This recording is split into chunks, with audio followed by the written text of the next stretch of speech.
Bonjour à tous, c'est le Dr Walid Mekedem et aujourd'hui, on va parler d'un challenge TikTok. Peut-être que vous en avez entendu parler. Moi, je vous avoue, quand j'ai lu le titre, je me suis dit non, c'est pas possible. C'est pas possible. C'est une blague où on est dans un épisode de South Park, mais la réalité est ce qu'elle est. C'est bien vrai. Il y a un challenge sur TikTok qui s'appelle le Paracétamol Challenge, où des ados, enfants, se défient à savoir qui pourra ingérer le plus de comprimés de paracétamol et comparer un petit peu leur durée d'hospitalisation. Vous imaginez bien ce qui s'est passé.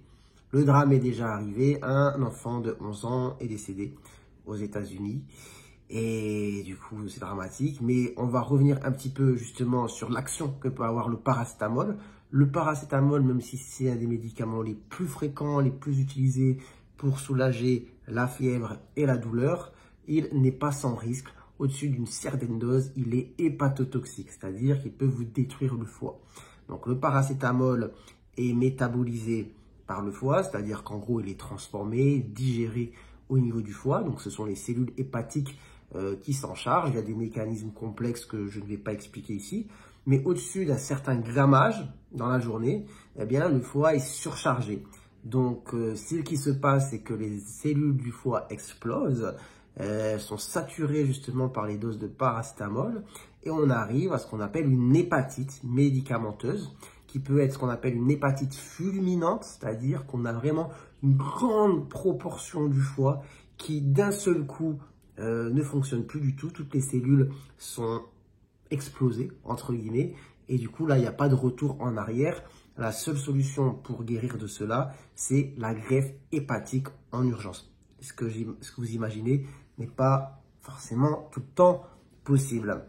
Et du coup, on en arrive parfois au décès, à l'hépatite fulminante. Donc, il faut savoir que là, pas besoin de comprendre un petit peu le mécanisme. Des gens qui se défient à prendre des doses énormes de paracétamol, bon, voilà, vous imaginez la suite. Et du coup, malheureusement, c'est ce qui s'est passé avec cet ado de 11 ans. À côté de ça, il faut savoir aussi que l'utilisation au quotidien de paracétamol, même sur des doses qui ne sont pas forcément choquantes, on va dire, en termes de chiffres, mais prolongées dans le temps, peut avoir des répercussions sur le foie et entraîner cela. Donc voilà, message à savoir aussi. Le paracétamol, voilà, c'est un médicament d'usage, on va dire, classique, mais sachez qu'il ne faut pas le prendre tous les jours de manière habituelle, rituelle, plusieurs fois par jour, parce qu'il peut y avoir un effet aussi cumulatif dans le temps qui va faire que votre foie peut un jour saturer. Donc voilà, il ne faut pas non plus avoir peur maintenant quand vous allez en prendre, mais ça reste un médicament à usage ponctuel, normalement, pour voilà, calmer la fièvre ou la douleur. À partir du moment où vous en consommez de manière quotidienne et régulièrement, il faut refaire le point avec votre médecin pour essayer justement de trouver potentiellement des alternatives pour les problématiques, j'imagine, de douleur. Parce que dans la plupart des cas, les gens qui utilisent le paracétamol dans la durée et très longtemps et tous les jours, c'est pas anecdotique. Il y a beaucoup de gens comme ça, je sais. Je dis pas ça avec jugement, mais je dis que faut refaire un petit peu le point et voir s'il y a des ajustements à faire, tester d'autres choses pour calmer les douleurs chroniques, potentiellement, pour éviter d'avoir des lésions au foie. Pour revenir sur TikTok, mon message, il va peut-être être un peu dur. Je ne sais pas s'il est dur, mais supprimez TikTok du téléphone de vos enfants. Franchement, sincèrement, il n'y a rien de bon à en tirer. Ça détruit leur concentration. Ça crée des challenges comme cela dangereux.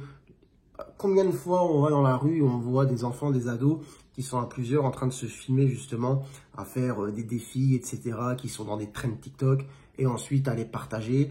Vous avez du coup leurs images qui circulent en boucle. Vous ne savez pas de quelle manière justement elles vont être utilisées. Et puis après, de manière plus générale, sur l'impact que ça a sur le cerveau, le développement cérébral, la concentration, la mémoire. Et franchement, rien de bon. Et puis là, on est dans un cas extrême. Donc vous dites-moi un petit peu ce que vous en pensez. Mais franchement, TikTok, à bannir pour moi. Enfin bref, j'espère que vous aurez appris des choses. Si c'est le cas, n'hésitez pas à liker, à vous abonner, pourquoi pas. Et puis dites-moi un petit peu ce que vous en pensez sur le sujet de TikTok. Faut-il laisser en libre accès aux enfants, aux adolescents ces plateformes où il y a des millions de contenus qui défilent toutes les secondes et où ça scrolle comme ça à l'infini pendant des minutes, voire des heures. Dites-moi ce que vous en pensez. Sur ce, prenez soin de vous, prenez soin de votre santé et à très bientôt, je l'espère, pour de nouvelles vidéos. Ciao, ciao.